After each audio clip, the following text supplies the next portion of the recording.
¿cierto? No, porque cuando uno entiende que es justo, entiende qué es lo que es la plenitud de la felicidad. No, pastor, a mí lo que me hace más feliz es estar en el Caribe, ahí, en Cartagena. Se ríe uno por aquí, ¿cierto? Lo que me hace más feliz es estar en un buffet libre, donde hayan carnes y comida rica. Pero ¿sabe qué? Cuando usted entiende lo que hizo Jesús en la cruz del Calvario, cuando usted entiende en su cabecita de dónde el Señor lo rescató, no es que me rescató de mis pecados, me sanó, que yo estaba enfermo. Cuando usted entiende el problema legal que tenía la humanidad, por lo cual Jesús murió, usted dice, eso es lo que me hace más feliz. Los hombres estaban muertos en delitos y pecados, no tenían ninguna opción de poder estar delante de la presencia del Señor. No había opción. En Adán todos pecamos y en Adán estábamos liquidados.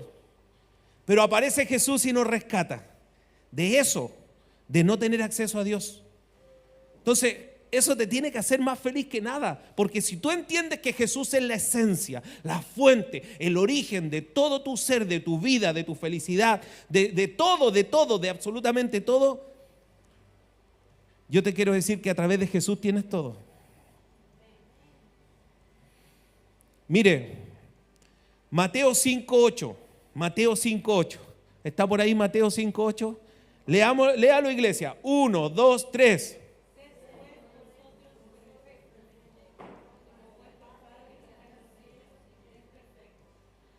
Diga conmigo, debo ser perfecto. De nuevo dígalo, debo ser perfecto.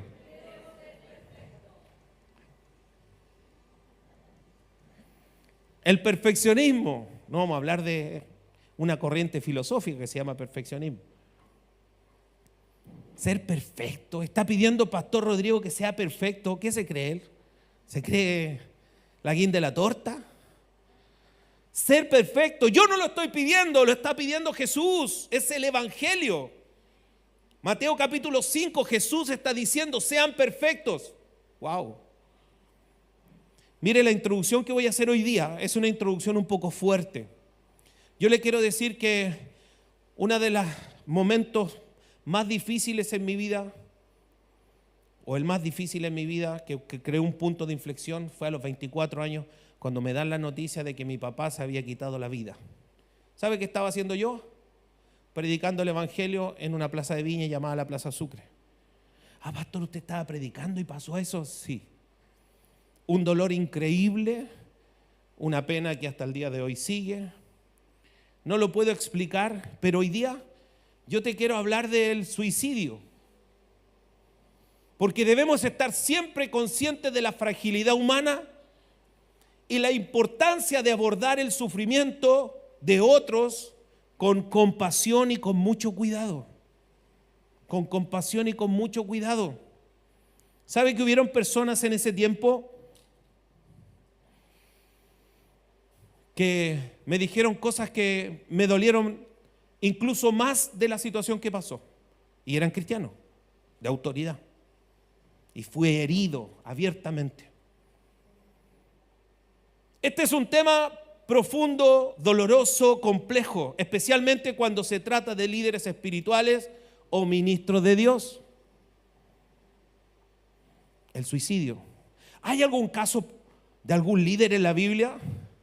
Mire, el primer rey que tuvo Israel, se llamó Saúl. Y el rey Saúl, que antecedió a David, es uno de los casos más impactantes de suicidio en la Biblia. Un líder ungido, un hombre que fue levantado por Dios en medio de una generación, que haya tomado una decisión de que en ese minuto su siervo lo matara de una manera trágica, una cosa terrible. La historia de Saúl es una advertencia sobre cómo el alejarse de Dios, sobre la desobediencia, y luego viene una señora bien horrible, bien maloliente, llamada la culpa.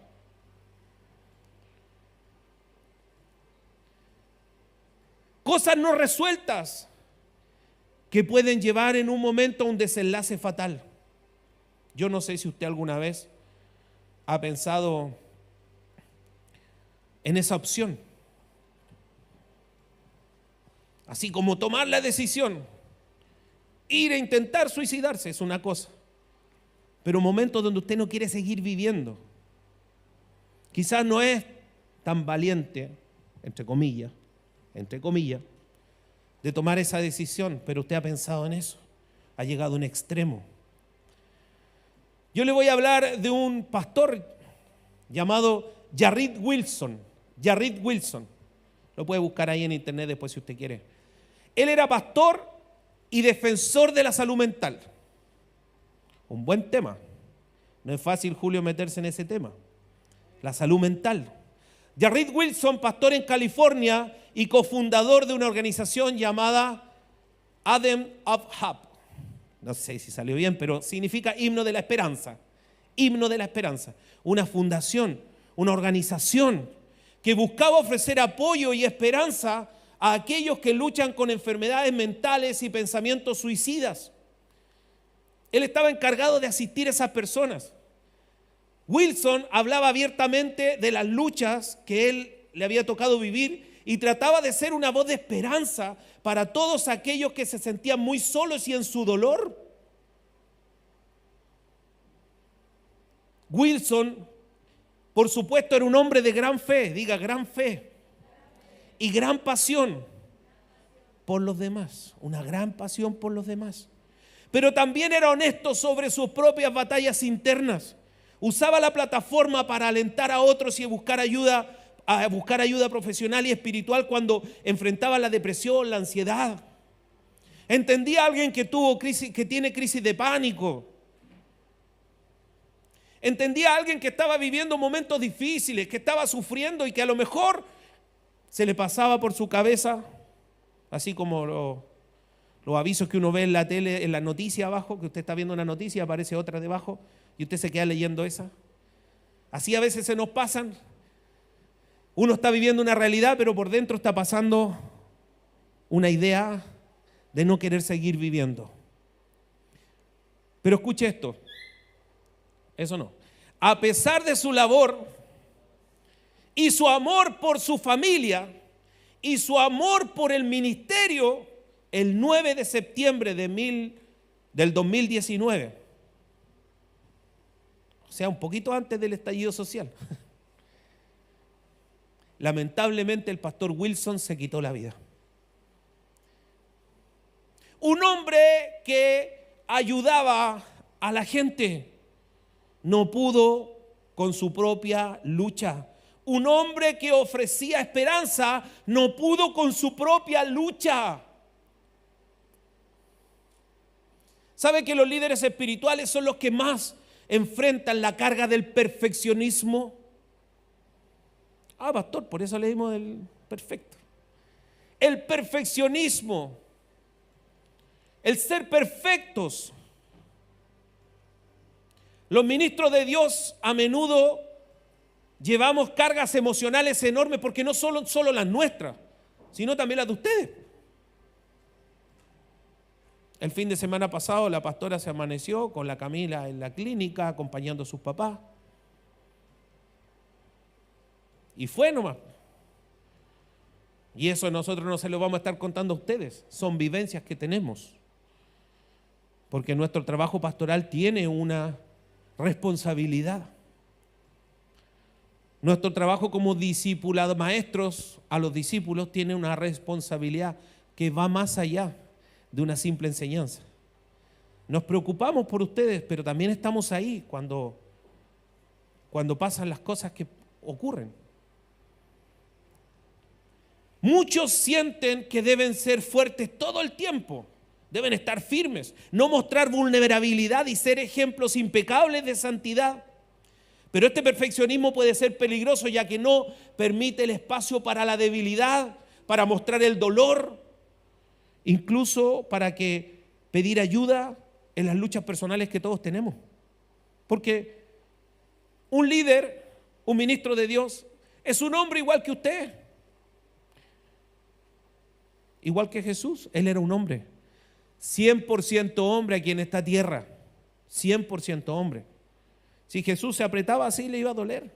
Más de alguna vez se pegó un martillazo, acuérdense que era carpintero. No dijo una mala expresión, pero le dolió. Y algún ¡ay! Debe haberse escuchado fuerte, ¿cierto? Mire, hay un problema permanente en la lucha contra la indignidad, la lucha contra la culpa, contra la desesperación. Y eso no afecta solo, por supuesto, a los ministros de Dios como al pastor Wilson. Afecta a todos los creyentes. Por eso yo sé que lo que te estoy predicando hace cabida en tu alma. El caso de Saúl, el caso de Jarrid Wilson, son recordatorios trágicos de lo importante que es buscar ayuda, apoyo y estar firme en la fe. De tener clara cuál es tu fe. Debemos recordar que nuestra indignidad no está definida por nuestros fracasos o por nuestras luchas mentales. Nuestra dignidad no está definida por nuestros fracasos, menos por nuestras luchas mentales. Nuestra dignidad está definida por la gracia de Jesús. Pero se nos olvida. Yo he tenido compañeros de milicia, amigos, una amiga que nos regaló los árboles que están aquí afuera, muy ferviente en el Señor, un día quedó muy grave tratando de quitarse la vida. Y nosotros decíamos, pero ¿cómo? No es fácil. Pero ¿por qué te quiero introducir el mensaje con esto? Porque yo quiero que entiendas que conocer el Evangelio, escucha esta máxima, desde la Escritura, conocer el Evangelio desde la Escritura, no de la experiencia que tienen otros, de lo que otros viven, desde la Escritura, conocer el Evangelio desde la Escritura, trae luz incluso en los momentos más oscuros de tu vida. Entiéndelo. Esto no es tener conocimiento de la palabra. Ay, el pastor Monsalve nos enseña de la palabra. Quizás ellos son buenos estudiantes y yo no. No, hermano. Hemos tenido que ser buenos estudiantes porque necesitamos que la palabra sea nuestro sustento. Si no, ¿cómo vamos a dirigir una iglesia? Si no, ¿cómo vamos a funcionar como líderes? Y en esta introducción yo te quiero decir, enamórate de la palabra. No, escuchen, todos los que están viendo, no se enamoren de sus pastores, ni de sus discipuladores. No se enamoren de lo que nosotros podemos entregar, porque un día no podemos estar, pero si usted se enamora de la palabra, siempre va a tener de dónde extraer. No tenemos que ver nosotros, es Cristo. Y yo no estoy dispuesto a robarle la gloria al Señor, nunca. No me mire a mí, mire a Cristo. Ah, pastor, pero usted me tiene que dar ejemplo. Creo que doy ejemplo. No me quedo en eso. Pero por ningún motivo yo le voy a motivar a que usted me mire a mí. Yo le voy a motivar a que ponga los ojos en Jesús, el autor y consumador de nuestra fe. En Él tenemos paz para con Dios. Denle un aplauso al Rey que vive.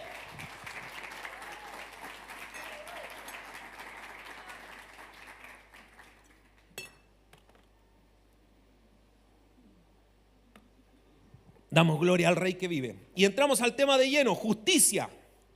Mateo 5:6 dice, bienaventurados los que tienen hambre y sed de justicia, porque ellos serán.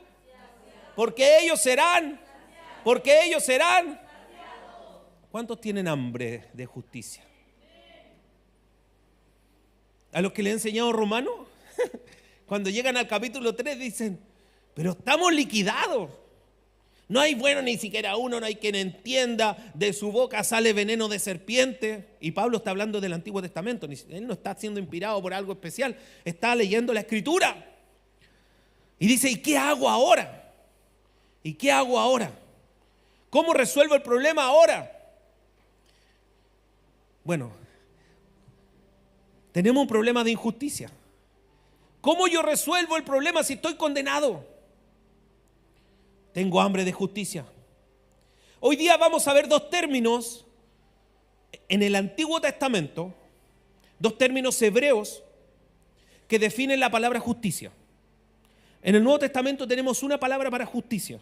En el Antiguo Testamento tenemos dos palabras para justicia. Dos palabras. Había una canción de los niños, era dos palabritas son. ¿Cómo era esa?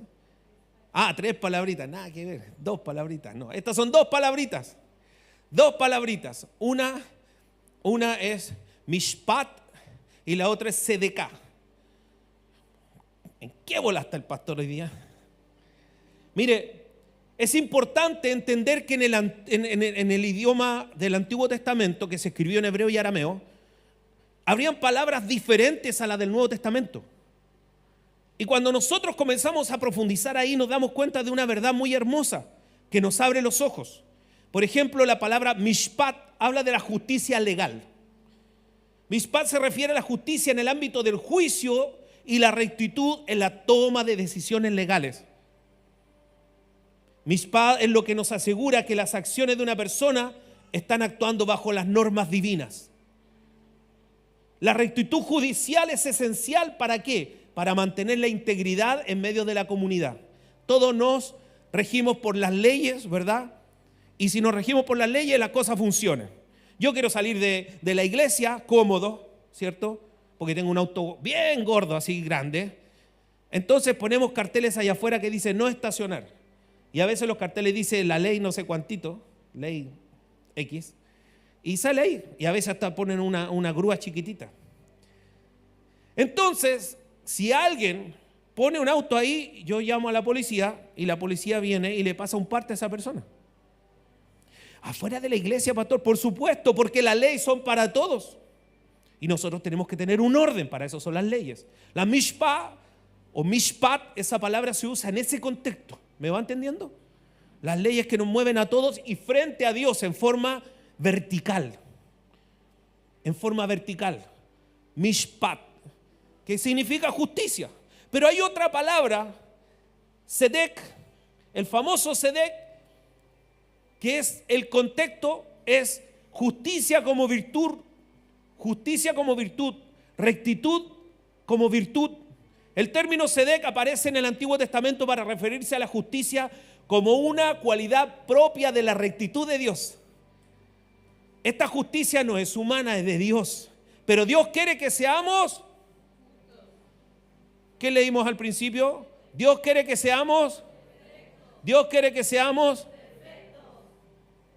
frente a todo el mundo y frente a Él. Una mishpah y un sedeká. Una mishpah vertical, una sedeká o sedek, cualquiera de las dos palabras, horizontal, hacia el prójimo.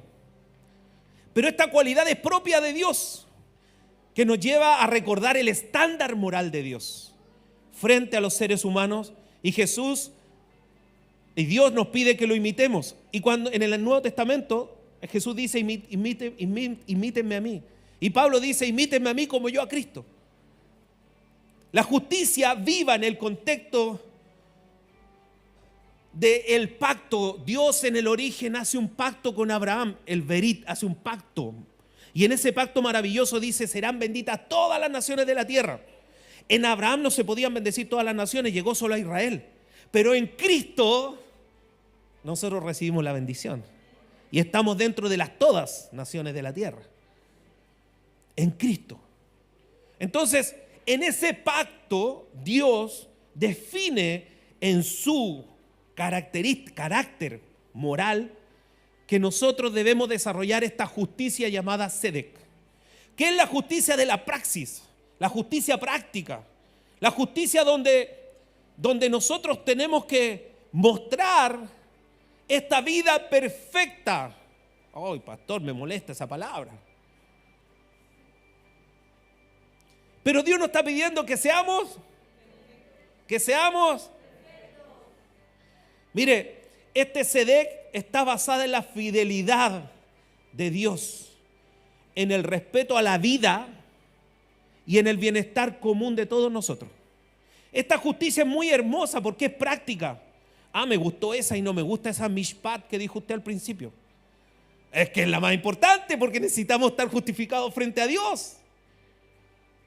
Es que me gusta a mí lo práctico, pastor. Es que son dos cosas que nunca se contraponen, se complementan. Son dos palabras que complementan el concepto de justicia que se encierra todo en el carácter de Dios, porque Dios es justo. Amén.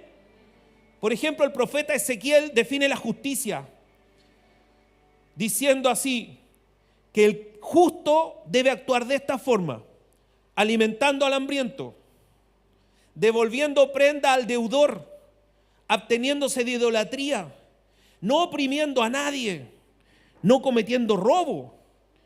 Este justo da su pan al hambriento. Este justo cubre al desnudo con vestido.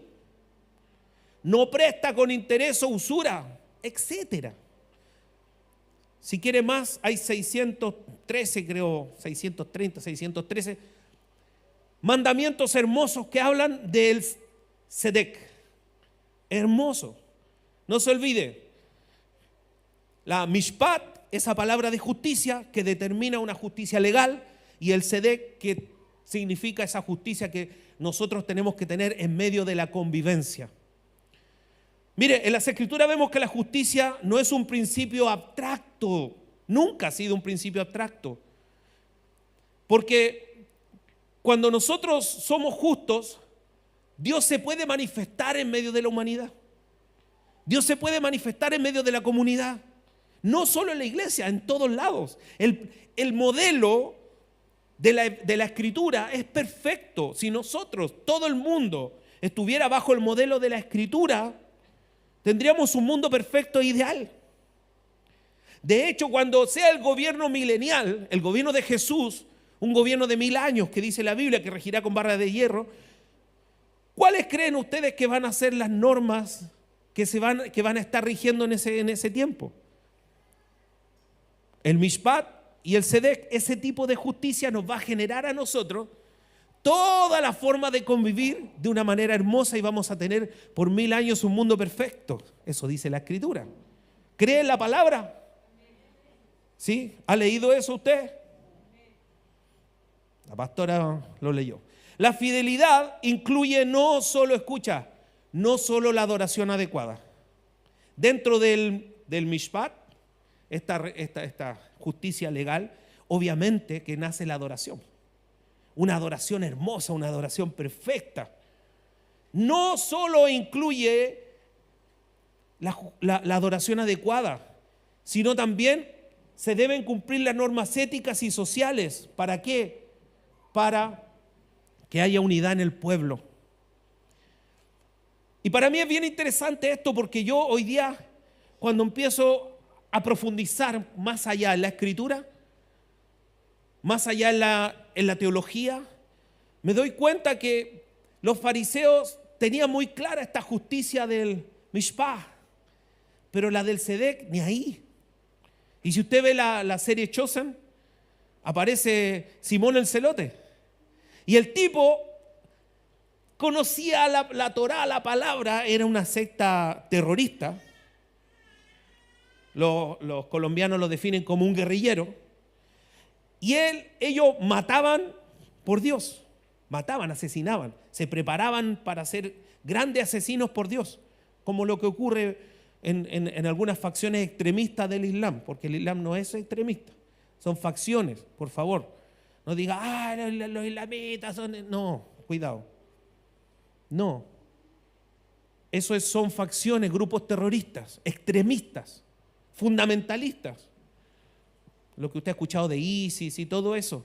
No es que todos musulmanes, no, son millones y no son así. Incluso son como personas, mucho mejor personas que los sudamericanos. Tienen mejores costumbres. Es así. Por eso tenemos que tener mucho cuidado. Y este Simón el Celote, él era capaz de asesinar por Cristo. Por lo tanto, esa justicia que él tenía delante de Dios era perfecta, pero delante de la gente. Y ese fue el problema más fuerte que enfrentó Jesús. Por eso tiene que venir, cuando yo hablo de la palabra justicia, una solución, el remedio. Eso está en Romanos 3. Pero no te voy a hablar de Romanos 3. te voy a hablar de la justificación en base a estas palabras que te estoy hablando. Hay un teólogo maravilloso que se llama Karl Barth, que estuvo en el tiempo de la Guerra Mundial, de la Primera y Segunda Guerra Mundial.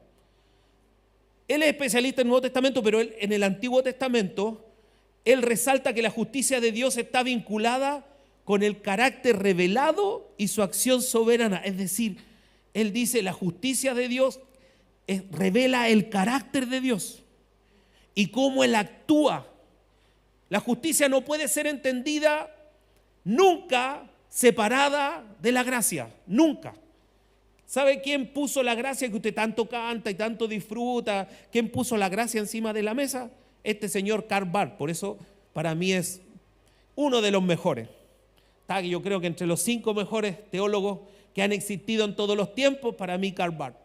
Porque Dios le reveló a él la gracia, y esto fue a principios del siglo XX. Antes de eso no se disfrutaba de la gracia, hasta que este señor le tocó vivir guerras, cosas tremendas, sufrió en la guerra, y dentro de él emergió la revelación de Dios, y él pudo escribir de la gracia. Amado, la justicia no es un ideal que los seres humanos pueden alcanzar por sí mismos. La justicia es una respuesta de Dios en base a su gracia. La justicia es algo que Dios te imputa, que Dios pone en ti. El Nuevo Testamento es el cumplimiento pleno de este concepto, donde la justicia de Dios se revela en Cristo. Es decir, con pera y manzana, agarro esta palabra mishpat y agarro esta palabra sedek, que son diferentes, que las dos dicen justicia, las junto, las abrazo y le digo al Señor, Señor, abre la boca y ¡pum!, las meto dentro de Cristo.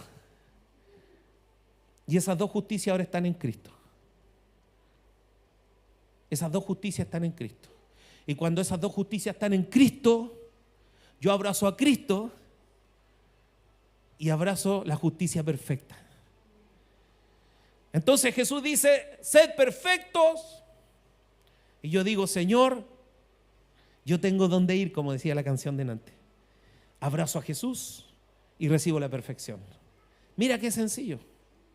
Mira qué sencillo.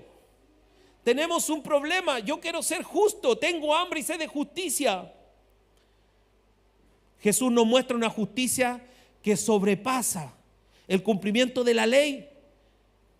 Esta justicia es una transformación de nuestro interior. Algo que pasa adentro, que no tiene que ver con lo externo, no tiene que ver con la ropa que tú te pongas, no tiene que ver,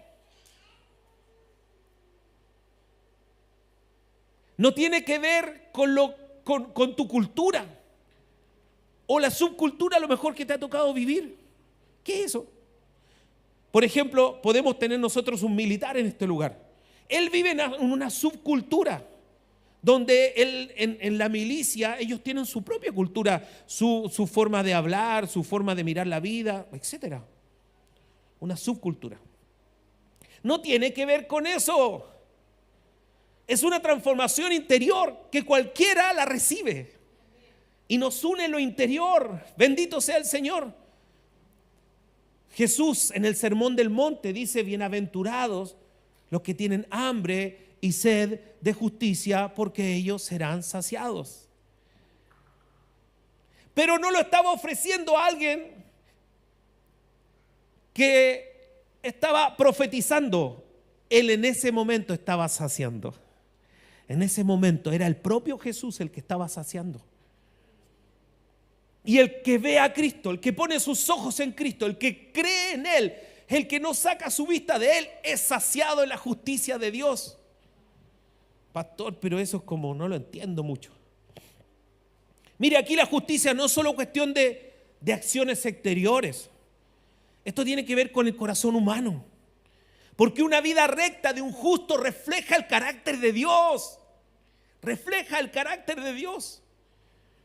Pastor, pero yo lo conozco a usted en su metro cuadrado y usted no refleja tanto el carácter de Dios. Sí, pero yo abrazo a Cristo y tengo el carácter de Dios. Esto es por fe y para fe, para que nadie se gloríe ni se jacte. Esto es para ti, para ti, para ti, para ti, para los niños. Fue para un ladrón que estaba colgado. Y cuando el otro ladrón estaba diciendo, oye Jesús, si tú eres hijo de Dios, bájate vos, bájate de la cruz. Resuélvenos, ayuda y a nosotros también. Y este otro ladrón le dice, cuidado, no le hables así al Mesías. Wow. ¿Qué es lo que es eso? Arrepentimiento. ¿Qué es arrepentimiento? Cambio de forma de pensar. Ve a un crucificado agonizante. Jesús estaba agonizando en la cruz. No estaba así todo, estoy crucificado. No, el Señor estaba liquidado, sin fuerza, sin energía, sin nada. Lo habían torturado toda la noche, le habían sacado su barba a tirones, las coronas de espinas se habían enterrado en sus sienes, había sangrado, estaba deforme. El libro de Isaías dice que él era como un aspecto de una bestia, su espalda era carne molida. Wow. Así estaba Jesús. Más encima cargando una cruz de madera, él mismo. Los otros no hicieron eso. Jesús estaba agonizando. Para matar a un crucificado había que quebrarlo, para que se rompieran sus venas, sus arterias, y muriera más rápido. A Jesús no necesitaron hacerlo porque ya lo habían molido por dentro de tanto pegarle. Así estaba Jesús. Y este ladrón de acá lo ve como el Mesías. Por supuesto, cambia su forma de pensar. Eso se llama arrepentimiento. Lo ve como el Mesías. Y de ahí nace algo maravilloso. Mira a Jesús y le dice, ¿me puedes llevar contigo si quieres? Y el Señor agonizando le dice, no así, hoy estarás conmigo. No, le dice, hoy estarás conmigo en el paraíso. No le salía ya la voz al Señor porque estaba muriendo. Hoy estarás conmigo en el paraíso. Escucha esto, nunca se te olvide. Hombres maravillosos, estudiosos de la palabra se reunieron en 1800 para definir principios teológicos que a nosotros hoy día nos dejan claro por dónde caminar. Y estos hombres, dirigidos por un tal Thomas Watson, esto lo enseñé hace no sé cuántos años atrás cuando enseñé de arrepentimiento. Nunca se me ha olvidado. Este tipo dijo, la fe y el arrepentimiento son dos alas que te harán volar al cielo. La fe y el arrepentimiento. ¿Qué hizo el ladrón? Lo primero, arrepentimiento. Tú eres el Mesías. Miro de una manera distinta. Pienso de una manera distinta de él. Y de ahí viene la fe. ¿Me puedes llevar contigo? Y el Señor le dice, hoy estarás conmigo en el paraíso. ¿Qué justicia tenía ese hombre? Primero, legal, Mishpa no tenía. Sedec, menos. Era un ladrón. Pero él se abrazó a Cristo, indigno de DS, pecador de DS, débil de DS, frágil de DS, enfermo de DS. Indigno de DS, abrázate a Cristo y se resuelve tu problema, tu hambre y sed de justicia se resuelve en este instante. Cree y verás la gloria de Dios. Cree y verás la gloria de Dios. Amados, el tercer punto, vimos justicia, justificación, naciendo de esta palabra que Dios quiere que seamos perfectos. Habacuc 2:4, Habacuc 2:4. Él tiene un deseo que seamos justos, es el deseo de Dios, Él quiere que seamos justos. En hebreo es bien bonito porque cuando nosotros leemos en Romanos, más el justo por la fe vivirá, está citando el apóstol Pablo Habacuc 2:4. ¿Está por ahí? Leámoslo, 1, 2, 3.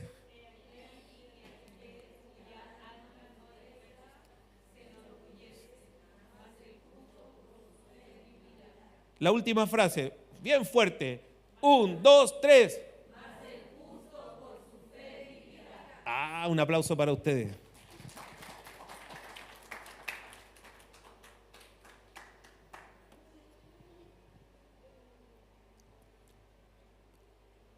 Dios desea que seamos justos. Y cuando nosotros vamos a la fuente de esta declaración, Cuando vamos a la fuente está en Habacuc 2:4, por eso yo puse esto y no puse el Nuevo Testamento. Porque está en el Antiguo Testamento que Dios quería que fuéramos justos. Dios quería que fuéramos justos y esa palabra se llama Sadik, como el profeta Sadoc, pero es Sadik. No me interesa mucho esa palabra, me interesan las dos primeras que usted se acuerde, porque diferencian justicia. Acuérdese que esto es justo nomás. Pero Dios desea que seamos Sadik, que seamos justos. Y el apóstol Pablo dice que la justificación es solo por la fe. Y lo más importante, Fernando, que la fe es en el objeto correcto. En el objeto correcto. Cristo es el objeto correcto. Eso tenlo claro. ¿Se puede adorar a la Virgen o no se puede adorar a la Virgen? ¿Cuál es el objeto correcto? ¿Cuál es el objeto correcto? O sea, no se puede. ¿Puedo yo llegar al cielo siendo una persona buena, haciendo buenas cosas, teniendo fe en mí mismo? Y consulto libros de autoayuda y desarrollo mi yo. ¿Puedo llegar al cielo así? ¿Por qué? Porque el objeto correcto es Cristo. Porque a través de Cristo está todo, así como todo fue encerrado en pecado, toda la salvación y todo el reino de los cielos está encerrado en Cristo. Eso salió ahora, así que si usted quiere anotarlo por ahí. Así como todo fue encerrado en pecado, todo el reino de Dios y la salvación está encerrada en Cristo. Y yo creo que tú estás aquí porque quieres ser salvo, porque quieres llegar al cielo. Mire, la sola fe genera una relación restaurada con Dios. ¿Restaurada de qué? En Adán todos pecamos y estamos destituidos de la gloria de Dios. Me preguntaban, ¿entonces no habían salvo antes? Ahí está la respuesta. Dios, si se llevó a alguien es cosa de Dios, pero la parte legal era que todos pecaron y están fuera. Porque el cumplimiento de la ley se basa en la obra de rescate de Jesús, en la cruz del Calvario, en lo que Jesús hizo. Y como resultado, la vida del cristiano es una vida de justicia práctica. Como resultado, usted es justo, no como condición, como resultado de tener una relación con Dios, de conocer su palabra. Y aparece Santiago 2:26 diciéndonos el apóstol Santiago que la fe sin obras es. La fe sin obras es. Está ahí para que lo ponga, por favor. Nuestra audiovisual que hace un trabajo hermoso, calladita. No, me dicen, no está nada. Pero usted se la sabe, la fe sin obras es. El justo vive conforme a la ley divina, no solo en su interior, sino también como una realidad que impactan a todos los que están alrededor. Alrededor la gente es impactada porque tú vives la vida de Dios. El Nuevo Testamento nos llama a ser perfectos. Perfecto como vuestro Padre que está en los cielos es perfecto. Ay, ay, ay. Es un estándar imposible de cumplir humanamente. Pero es el deseo del Señor que seamos justos, que seamos perfectos. Jesús nos lleva a una justicia que nace del amor a Dios, pero también del amor al prójimo. ¿Se acuerda que el Señor dijo, ¿saben qué? Ustedes parece que no han entendido nada. No sé si creen que yo soy la autoridad, ¿cierto, hermano? No han entendido nada. No sé si creen que soy la autoridad, pero un nuevo mandamiento les doy, que les quede claro. Amarás verticalmente al Señor tu Dios con todo tu corazón, con toda tu fuerza, con toda tu mente y a tu prójimo en forma horizontal como a ti mismo, como a ti mismo. En eso se encierra todo. La ley, los profetas, todas las escrituras que estaban se encierran en eso. Aleluya. Porque Jesús mismo es la encarnación, escúchalo, de la justicia como Sedec y como Mishpat. Jesús es la justicia encarnada. Y si tú abrazas a Cristo, eres justo. Porque para Jesús vivir en la coherencia del reino es vivir siendo justo, promoviendo, predicando, dando a conocer la verdad, la misericordia. en todas nuestras relaciones. La justicia en todas nuestras relaciones. Amados, en Cristo podemos disfrutar una justicia que no solo cumple con la ley, sino que transforma el corazón. Amado, transforma el corazón. Y esa es pega del Espíritu Santo. Yo como pastor muchas veces me decepciono, me frustro. Somos un equipo y quiero correr dentro de la cancha y que lo demos todo. Y hay otro que anda y dice, no, es que me siento hoy día un poco cansado. El otro dice, no, es que llegué lesionado. ¿Y para qué viniste? ¿No echas a perder el equipo?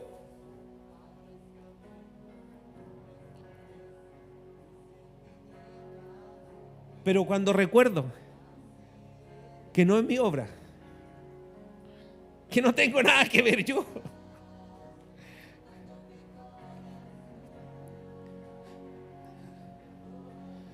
cuando recuerdo que es solo el Espíritu Santo el que hace el trabajo en ustedes, viene descanso.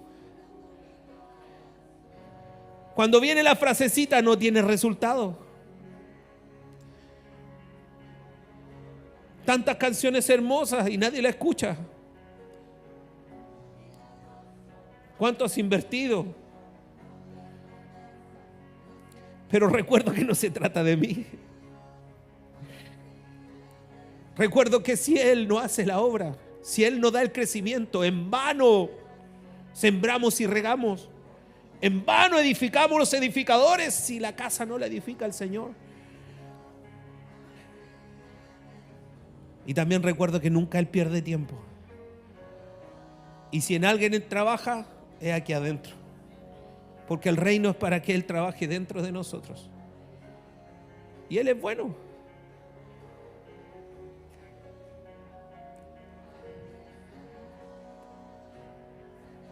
Él es hermoso.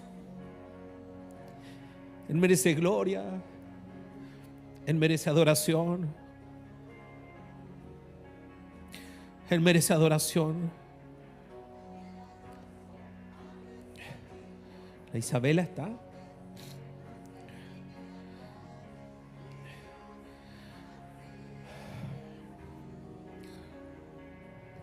Amados, todo está encerrado en Jesús. Ese crucificado que estaba ahí.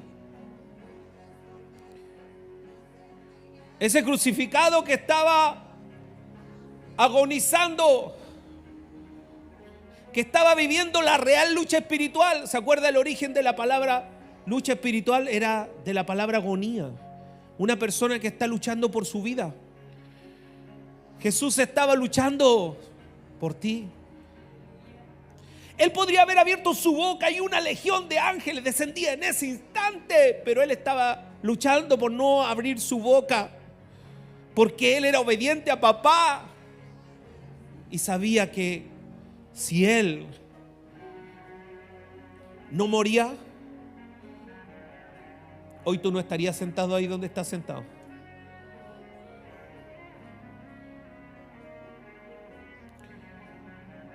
Mire,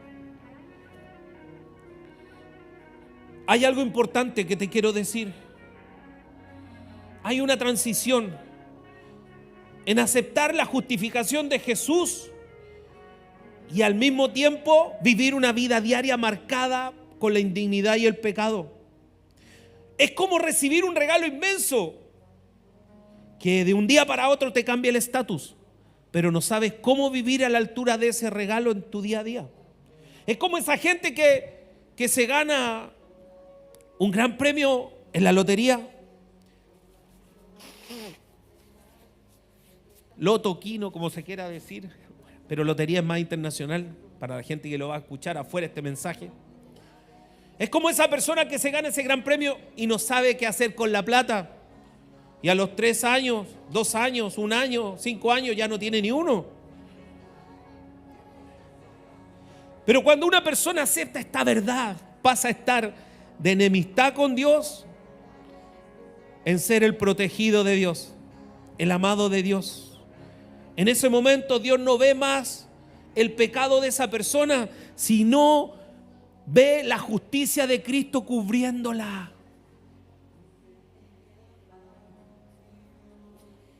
Es un cambio total en la relación con Dios. De estar condenados, ahora somos justos por gracia. Sin embargo, aunque somos justificados ante Dios, el pecado aún intenta controlarnos. Esa es mi verdad, pastor. Pero yo te quiero decir que tus emociones no definen tu valor. Cristo definió tu valor en la cruz del Calvario y el valor tuyo en la sangre de Cristo. Tus emociones no definen tu valor. Lo que estás viviendo ahora no define lo que tú vales. Tú vales la sangre de Jesús. Pero hay una pregunta. Hay una pregunta que nace detrás de esta exposición. Una persona que ha sido justificada puede seguir cayendo en pecado, en situaciones que no reflejan la identidad de Dios. Buena pregunta. ¿Puede? Hace 20, 30 años atrás se hablaba de demonios como más que de Jesús en los mensajes. Y todos se preguntaban, ¿puede un cristiano estar endemoniado? Da lo mismo, hermano, esa pregunta o esa respuesta. Hoy día nos preguntamos, ¿puede una persona, siendo justificada, siendo cristiano, siendo un ministro de Dios como el pastor Wilson, usted cree que el pastor Wilson, habiéndose suicidado, se fue al cielo o al infierno? ¿Sabe lo que dicen los religiosos? Se fue al infierno porque se quitó la vida, él eso no lo puede hacer, es un pecado imperdonable. Amado, no sabemos esas cosas. Y por la vida que él tenía y la patología que a él se le dio en su vida, yo creo que está en el cielo. Y sabes que él, cuando falleció, lo que ocurrió es que hubo un impacto tan grande en Estados Unidos que en todas las iglesias comenzaron a hablar de salud mental. El efecto de que él haya perdido su vida de esa manera tan trágica hizo de que se pusiera en la mesa algo tan fuerte. Por eso Pablo dice, lo bueno que quiero hacer, eso no hago. Y lo malo que no quiero hacer, eso hago. Hay una ley dentro de mí, en mis miembros, que se revela a hacer la voluntad de Dios, a ser justo. Diga conmigo, no tengo que enfrentar esta batalla solo. No tengo que enfrentar esta batalla solo. Más fuerte, no tengo que enfrentar esta batalla solo. No tengo que enfrentar esta batalla solo. El cuerpo de Cristo. El cuerpo de Cristo. Mira a sus hermanos, mira a sus hermanos. El cuerpo de Cristo camina conmigo. Camina conmigo. No estoy solo. El cuerpo de Cristo camina conmigo. Por eso, hermanos, es necesario aprender a vivir como quienes realmente somos en Cristo. Personas rescatadas, redimidas, renovadas y llamadas a ser santas y justas. Diga conmigo, Dios no me ama en mis momentos más oscuros. Dios no me ama en mis momentos más oscuros. Perdón, me equivoqué. Dios no me ama menos. Dios no me ama menos. En mis momentos más oscuros. En mis momentos más Su gracia es suficiente. Su gracia es suficiente. Aún en mi debilidad. Aún en mi debilidad.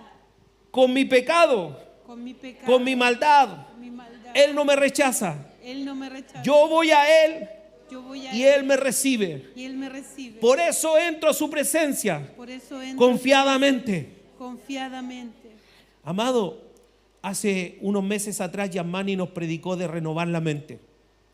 Porque este proceso de transformación a vivir esta justicia práctica no es de un día para otro.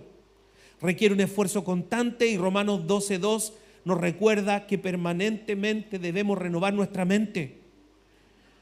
Permanentemente debemos recordar que hemos sido lavados por la sangre de Cristo, que ya no somos esclavos del pecado. Por eso yo te quiero invitar hoy día, especialmente hoy día,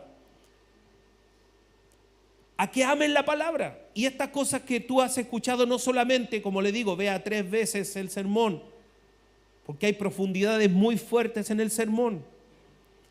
3 veces para que a usted le quede claro, y como algunos lo hacen, escriba, haga ahí un mapa conceptual, lo que sea. Anote lo que le llama la atención, pero ¿sabe qué? Es súper importante que usted tome estas cosas y lo haga como un niño. Si usted quiere poner frases en su casa, escriba una cosita bonita, soy lavado por la sangre de Cristo, y frases que le recuerden permanentemente. O si usted ve harto el celular, haga ahí, ponga frases en el celular, pero que le recuerde que usted ha sido justificado por Cristo, que el Señor no lo rechaza, que le ama con amor eterno. Gracias.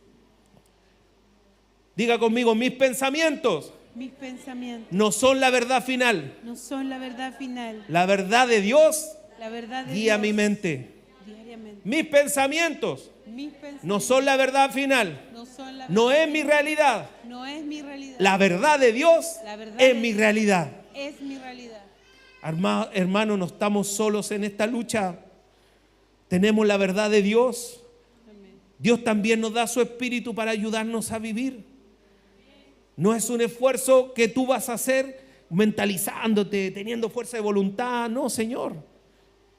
Usted ame la palabra y el Espíritu Santo va a hacer cosas hermosas. Le va a fluir, le va a fluir, le va a fluir. Y cuando usted se enfrente a cosas que usted pensaba que nunca se iba a enfrentar, va a salir airoso. Y va a decir, wow, ¿qué está pasando en mi vida?